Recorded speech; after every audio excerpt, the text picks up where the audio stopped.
কাকা এই চটিগুলো কত? কোনগুলো এগুলো? হ্যাঁ বলো তুমি, আইডিয়া করো দেখি। 400 না 500? মোটেও না, একদমই না। তাহলে কত? 300? একদমই না, 300 না এগুলো। তাহলে 200? না না না না না, 200 না এগুলো। তাহলে কত হতে পারে? এই সপ্তাহে এই চটিগুলো দেখাও, ক্লোজ করে দেখাও চটিগুলো, চটিগুলো গ্লেজি দেখাও কতটা। এই সপ্তাহে এগুলো প্রাইস থাকছে মাত্র 150 টাকা। মাত্র 150। মাত্র 150 টাকা? ইয়েস। এত কম কেন প্রশ্ন আসতে পারে, তাই না? হ্যাঁ, এত কম কেন? কারণ হচ্ছে এই চটিগুলো আমি বলি, এই চটিগুলো এক এক দোকানদার লাভ করে 100 টাকা করে। আমাদের যা কেনা তার থেকে 100 টাকা যদি লাভ করে, তাহলে এটা 250 টাকা প্রাইস দাঁড়ায়।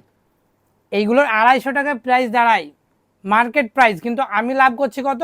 মাত্র 10 টাকা। তার কারণ হচ্ছে আমার দিনে 10টা থেকে 20টা সেল হয়, তাহলে 200 টাকা। তারা দিনে 2টি সেল করবে, সেখানে 200 টাকা, তাহলে আমার 200 টাকা এবং তাদের 200 টাকা সমান, কিন্তু আমি বেশি সেল করে পাচ্ছি। ব্যাপারটা একই। বোঝা গেল ব্যাপারটা এবার? হ্যাঁ হ্যাঁ। তো এটাই ব্যাপার।